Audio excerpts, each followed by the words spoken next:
Hi everyone, it's BDevine. Thank you so much for being here. And this is a video about our guardian angel. The funny thing is that I just made this video and it didn't record. So I'm guessing there's a reason for that, of course, as with everything. And I'm making this as a premiere, so I'm going to be able to watch in the live chat. So I know people will say hi to me. So hi everyone. Okay, but I'm not live. I'm live, but not live. Okay. So what I wanted to talk about was our connection with our guardian angel and our angelic light team, of course, that are always with us, and now more than ever. And I'm going to explain a little bit more about them. And we really need this with everything, and we all know what's happening around the globe, okay? It is now more important than ever to be once again connecting or using and talking to and speaking with, channeling, whatever it is that you want to do with the angels and the angelic realms, because they are always there. They are right beside you, okay? Now I'm going to read an article from Kay Maroney. It's quite an old one now. But I'm going to read this article about guardian angel so that we can have another perspective as well.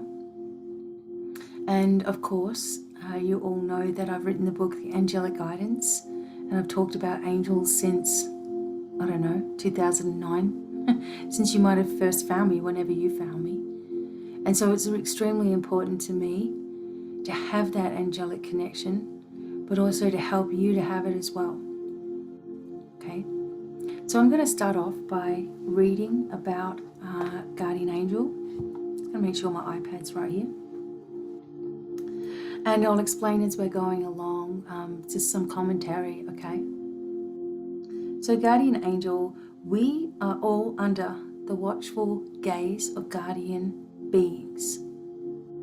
When yearning for spiritual growth and service becomes the predominant theme in your life, a specific guardian angel is attracted and assigned to you. So that first little section is when you're looking for spiritual growth, right? And you want to help people. So service is your main focus. A specific guardian angel is attracted to and assigned to you. So this is a guardian angel that's been with you forever, however, is more connected when you start to open up in your spiritual path, more connected with you. Sometimes it's an angel that you may not even have realized has ever been there with you before. And so some people say, wow, I've got a new angel, okay? As your soul's spiritual mother, she holds the blueprint of your perfection and knows how you can best evolve. She is concerned with the subtleties of building the inner connection to your higher consciousness and watches over the balance between the various chakras and energy centers of your body. Your guardian protects you and brings messages of inspiration. It's whether we're listening or not, okay?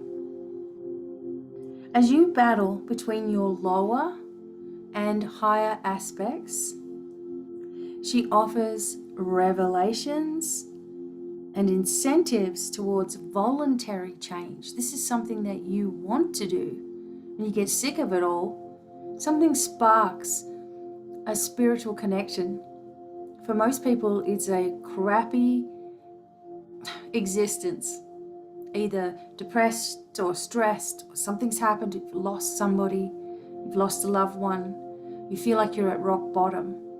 This is when a lot of people access the libraries of divine wisdom through their angels.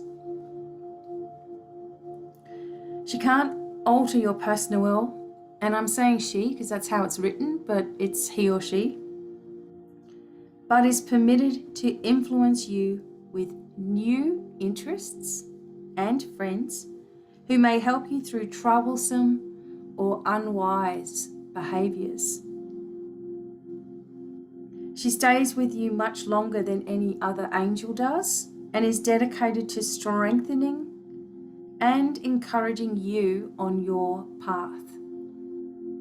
This is the dedication that she has. Once you decide, you're going to open up. You don't know anything. Maybe you're just at the beginning of your journey.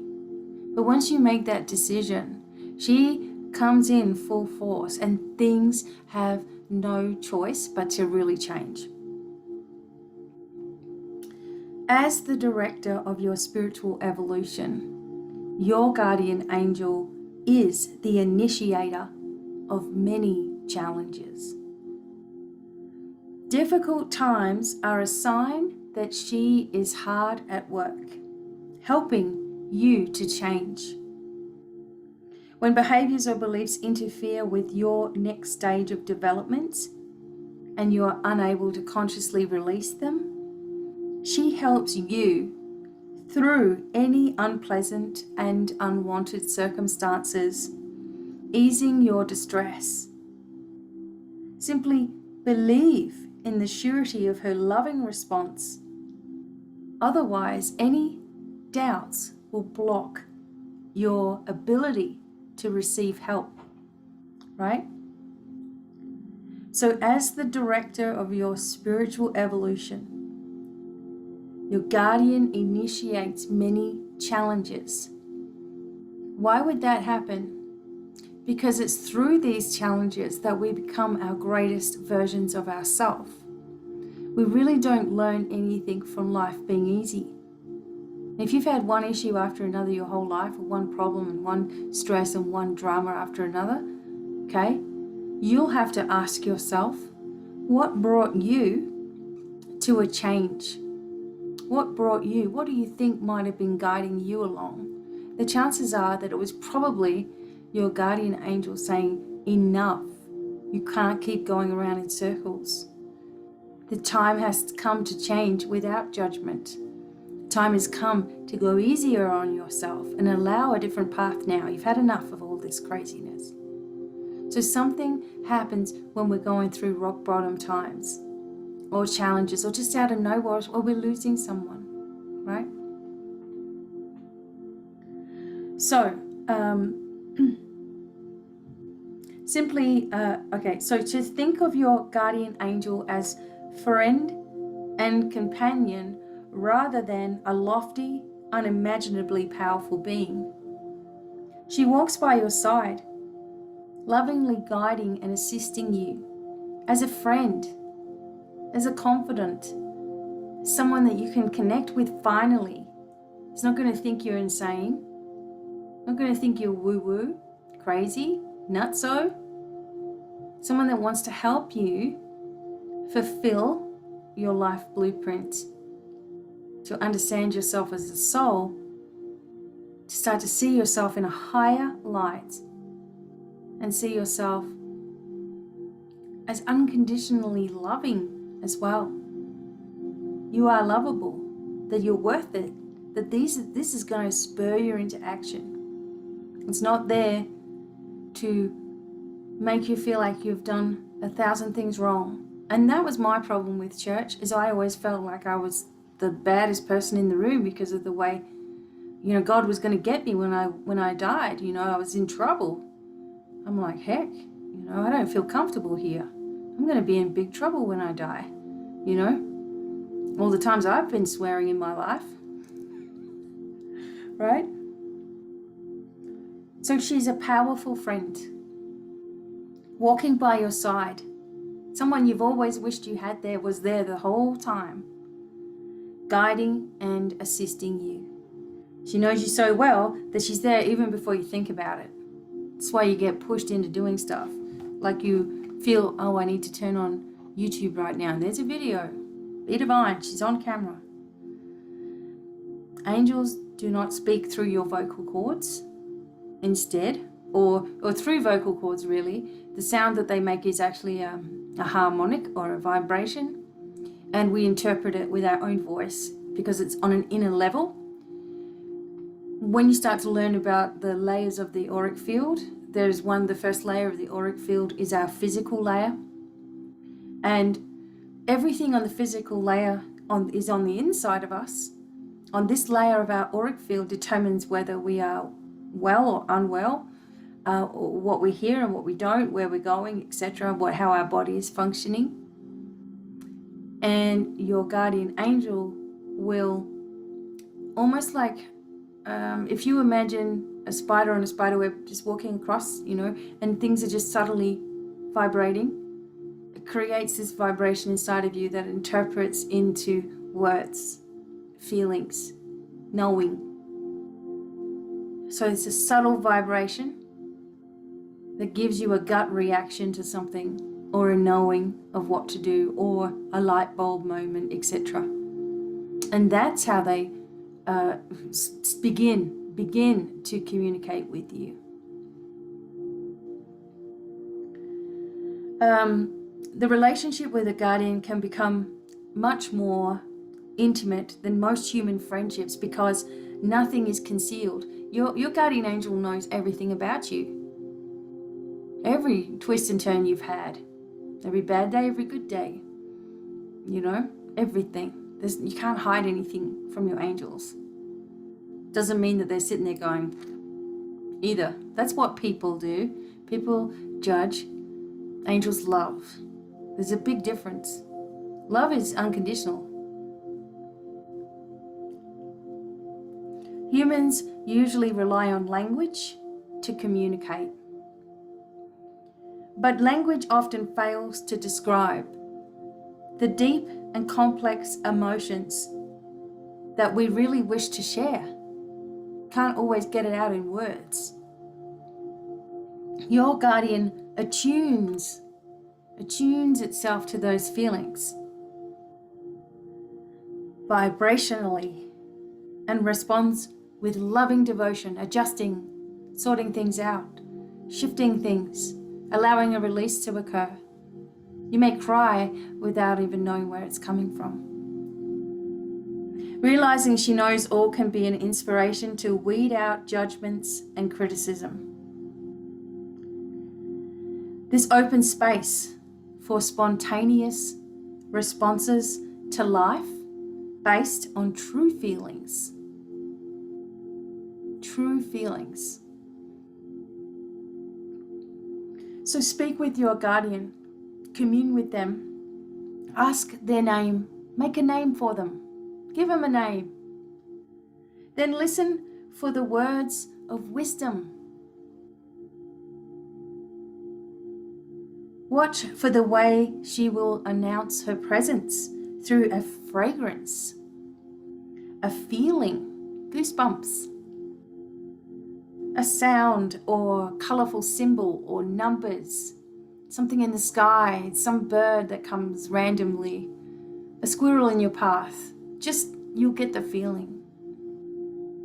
And sometimes they appear unexpectedly as humans in disguise to rescue us from dangerous situations that are not part of our spiritual blueprint, our soul journey. Maybe something's going to happen and it really shouldn't. Maybe it's because we actually give ourselves a few different exits in our life. And maybe we overcame something. So for example, if you were going to commit suicide, and that's never really part of your soul plan anyway, but if you decided to give up at one point in your life, but you had made certain changes in your life that were going to shift everything, then that would be an intervention. The angels would intervene and keep you here. And it's a lot deeper than that, and I just want to try to keep it just on the surface. If something is not meant because of your choosing, then you'll be saved from it.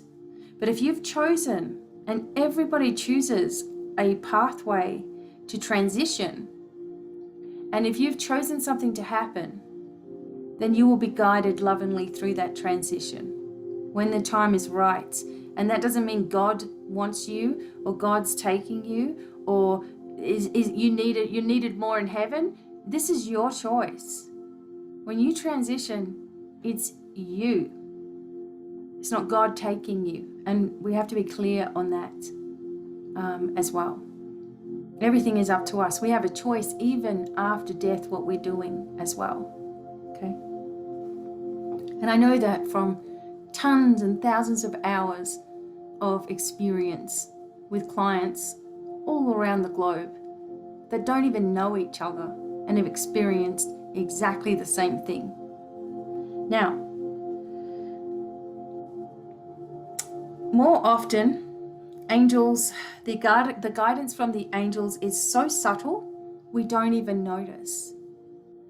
Sharing your love and gratitude with your special angel as she strives to implant you with nobler aspirations, patience, and courage.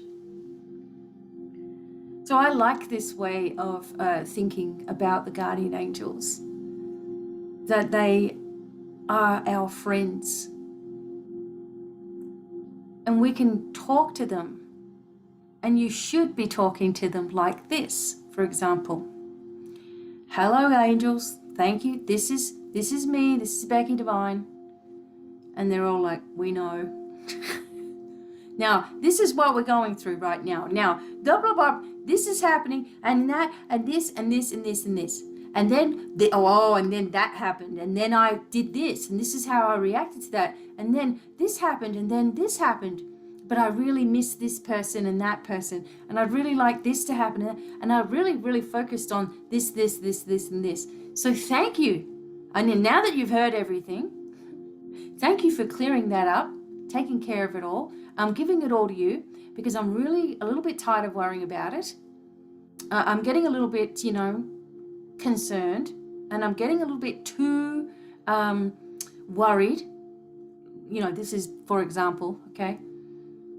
I'm just getting a little bit too worried. It's draining my energy, starting to feel pulled into this negative nonsense. Now, thank you for helping me to align myself. Thank you for opening up doorways. And thank you for allowing manifestations to occur that is going to blow my mind, because look at this bill. This is a bill, and now I'm going to let you take care of this as well. Okay? Now, I have conversations like that with my angels. Sometimes I leave it too long. Let's face it. And we all do that. We all don't, we just take too long to just sit back and have a conversation with our team. That's what they're there for. Your guardian angel has come at a point in your life. This particular special one has come when you're ready for that spiritual evolution. We have more than one guardian. Don't ever feel limited. We have more than one spirit guide. We have ascended masters. We have cosmic beings. We have ancestors that are really happy that someone's taking charge of their long line of stress that they've had, or physical ailments that we're refusing to take on, or whatever it is, right? You're under the watchful eye. You have caretakers. You have guardian beings who are there to protect you. And if you haven't been calling on your angels lately, then perhaps this is your cue to do so. Maybe you've just been thinking about it. Oh, I haven't been talking to the angels for a while. And here's your message, okay?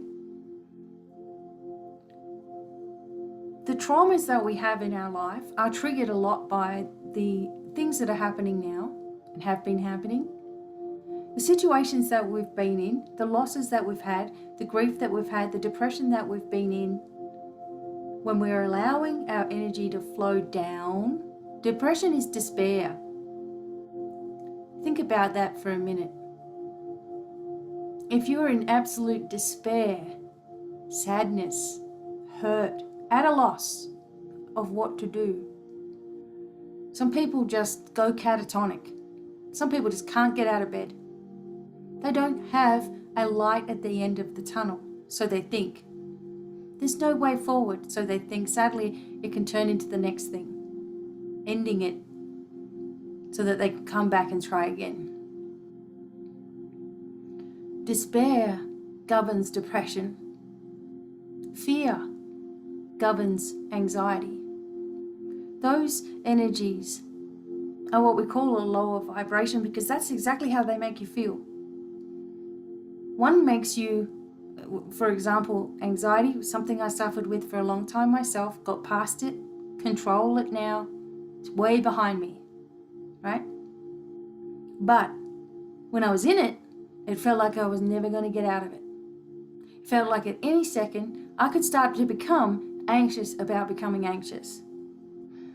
I could wear myself out before I've even left for work. And with anxiety and fears, there's also low self-esteem that comes up. Obviously, you have little confidence because you're freaking out about freaking out before it's even occurred. This can debilitate the body, and it can cause a speeding up of all of the bodily systems. So everything's going like that. Can't do that for too long. When you're in your ascension energy, you can feel like you're in a rush as well in your ascension energy. And sometimes some of the feelings of anxiety have been moments when you're getting an upgrade. It's like, whoa, right, here we go, right? But there's a difference, because anxiety starts in the head, in a fearful sense. It can be in the heart too, with the heart pounding. Okay, you could be sweating, and then you can just start to become paranoid that everyone's noticing all the little things that you're noticing because you're hypersensitive. Where does this fear come from in the first place? A fear, it's usually a fear that you're going to fail somehow. Because people that have anxiety generally, not everybody, generally are really trying to fix everything all of the time. So they put a lot of pressure on their own shoulders to be good, to be right, to do it well, to fix it. And creates a spark in the heart that generates fear. Depression is despair, it's sadness. It's the other. That's why depressed is a lower kind of a feeling. Right? Sadness, grief, unresolved issues. Despair, helplessness, hopelessness. So when you work with your angels, you finally get sick of yourself, get sick of your own cycles. When you finally do that, there's a way out.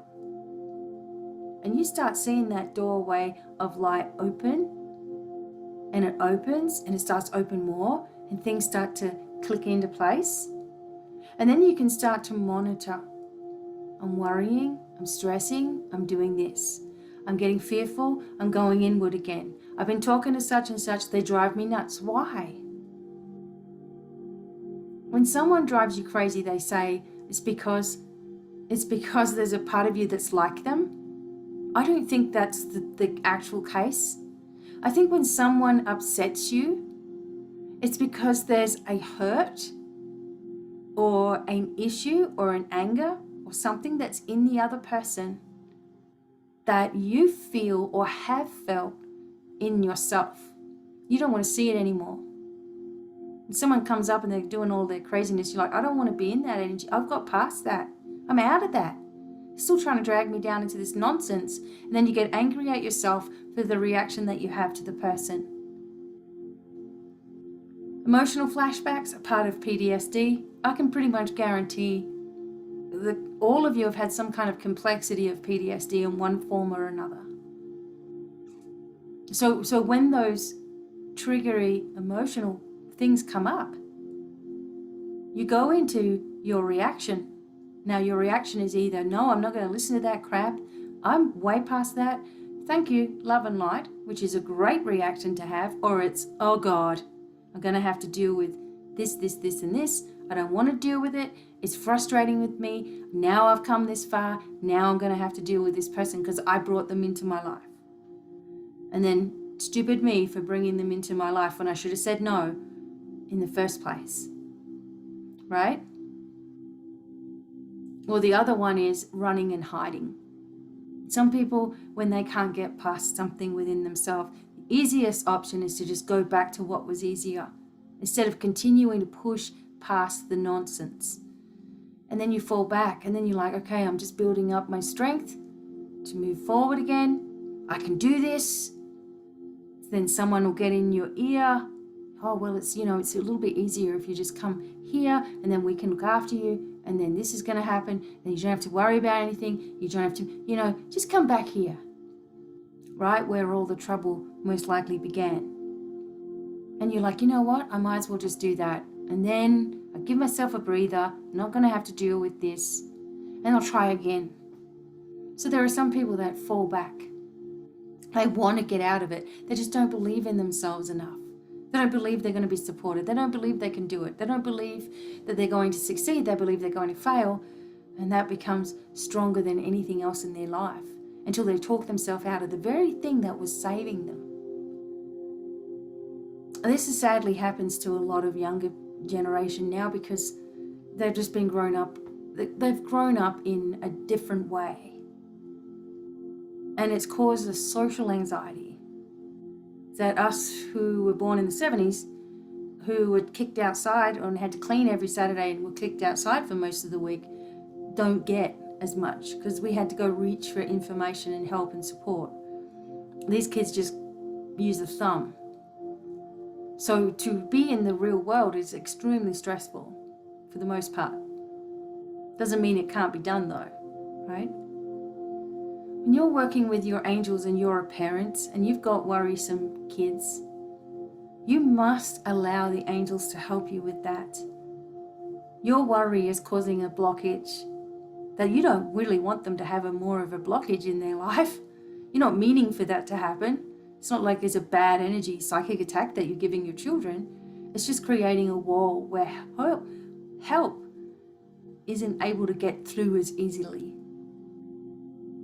And sometimes what ends up happening to us is that and this is a very interesting way of putting it, our heart literally breaks with something that's happened to us. When that heart literally breaks energetically, okay, it splits like this. And that is the only time that the angels can spread their light through those cracks and get to you finally. When you're at the rock bottom of your life and you finally reached out for help and assistance without wondering where it's coming from, and without wondering if it is going to happen, you're just reaching out, you're just crying out. That is truth. That is your truth. When you finally cry out in pain and let go, the cracks open and the light pours through from the angels, and you are repaired with divinity. Your heart is repaired in the most divine way, never to be broken in such a way again, only to be strengthened by the new light that is formed. And if I sound like it sounds like a sermon, doesn't it, or something right now? I'm sorry about that. It's just what's coming out. We ask very little, really, of the divine for most of our life. We just deal with stuff because of the judgment factor, because we fear that there will be some kind of, the penny's going to drop, the shoe's going to drop here soon. I'm going to ask for help, but it's not going to happen. I'm going to ask for help, but there's going to be a string attached because that's what I've always seen. I'm going to ask for help, but it's going to mean I'm going to have to do all of this crazy, I don't know what, standing on my head for 20 hours or something. I'm going to ask for help. It may not come. And so we just don't. Or we forget. Or it's a weekend thing. I can't do it during the week because I'm really busy with work. So on the weekends, that's it, I'm meditating. When it needs to be your everyday, 5 minutes every day, 5 minutes, give to yourself every day. Understanding that the more you ask for help with expectation that it's going to be there, the more you will see it flowing in your life. The help, the love, the support, the people. Even if you're on the street, and I was on the street early in my life, there were still times when there was help, support, and someone looked at me and they didn't see a homeless, helpless person. They just saw me, like who I was going to become or something.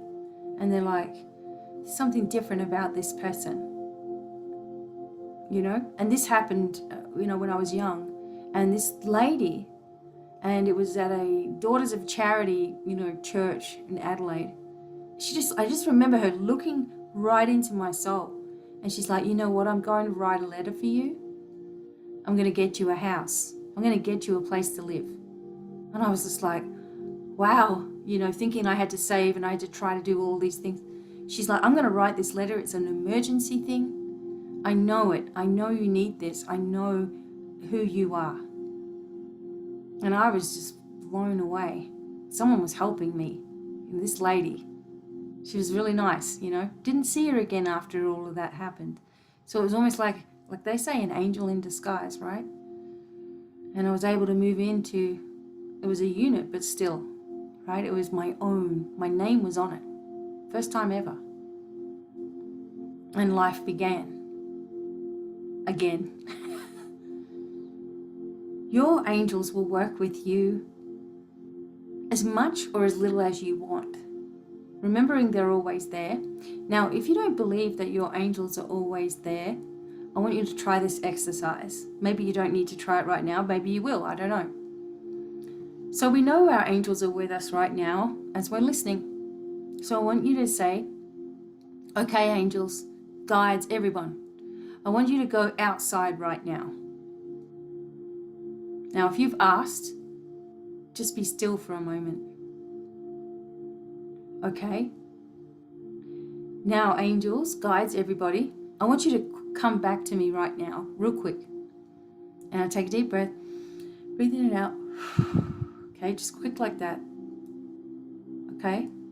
So then you feel them back. So the only way sometimes that we know they're with us is when they're gone. Now you ask them to go. Otherwise they're just always with you anyway. But you ask them to move and that energy shift. Something you might want to practice if you really need to. But that is a shift, is a change. And if you let them go outside for half an hour, oh boy, you are really going to feel that. Okay? You really are going to feel the difference. And you're going to want them right back close to you. So I wanted to just talk with you guys a little bit more about our guardian angel, our team, and reassure you that your team is on it. Your team is working on a solution for you. If you give permission, they will even bring people into your life that will help you quicker. If you give them permission, they will sharpen your senses. So you will notice who's who's the right people for you. You will know when to say no when you need to, so you can save yourself the drama a year later when you're still stuck with this energy. And you should have said no in the first place. You'll start to realize. But at the same time, as you're beginning to realize who you really are, okay, and you're beginning to upgrade, and energy is shifting within you, you're going to be more sensitive. So make sure that you are saying to the angels, thank you for putting me in the triple shield of protection, and Archangel Michael, you need to look after that shield of protection, because I'm going in someplace dangerous right now, so you need to make sure that this is reinforced at any time that you need to, okay? And do this little bit of work for yourself. Understand when your energy is leaking out or to other people, places, situations, and things you have got no control over. Understand that you are divine, that you are a sovereign being of light, and only you can give permission for change and help to occur, for situations to change in a completely different way. Only you can ask for that.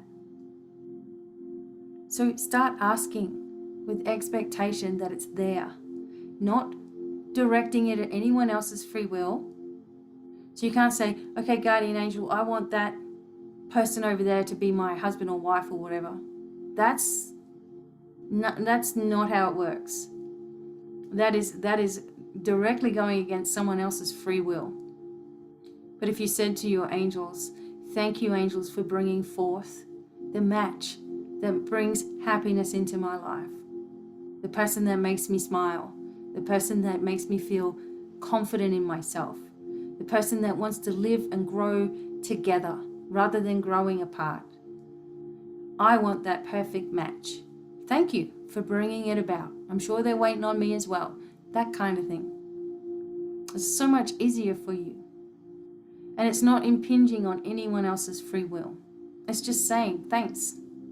I accept this now. I'm ready, kind of thing, right? So your guardian angel is the unseen hand in your life, guiding you, especially when you're at rock bottom.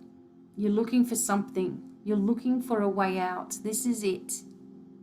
And if you need help with anything, or you would like me to expand on other things, just leave it in the comments below. Okay? I have more and more and more that I want to share about the planets, etc., and what's going to continue to occur. And I appreciate all of you for being patient with me as I gather all the information that we need to be well informed. I've got quite a few books to go through right now, which I love anyway, because I'm like thirsting for knowledge all the time. Know that your guardian angels are with you. Talk to them. Talk to them. Say, this is what I'm doing. This is where I'm at. This is what I'm really focused on right now. Show me the way. Thank you for your help. And know that I am divinely instructed. I've been told, okay, give everybody a message. Talk to them today. Give them this message. And I did. And it completely didn't record. And I kept going. I'm back. Okay? Because I don't let anything get me to stop doing what I'm doing. Doesn't matter who it is. Doesn't matter what energy it is. Doesn't matter whether I've got internet or not. I will bring the message that I need to bring. My focus is strong, and I want to help you to be that way as well. Understanding yourself from a level of compassion that you're so willing to give to everybody else. And skip over yourself. You come first right now. Your angels will always tell you that you are important, and that if you get your energy correct, then everybody else will also benefit from this. If you get your energy stressed out, nobody benefits from it. Okay? And if you need help with anything, please contact me. Okay? BDevineonline.com. And I look forward to the next video. And I thank you all for being here and listening. I hope that this was helpful. And lots of love, many blessings. Bye for now. I'm going to make sure it's recording. Bye.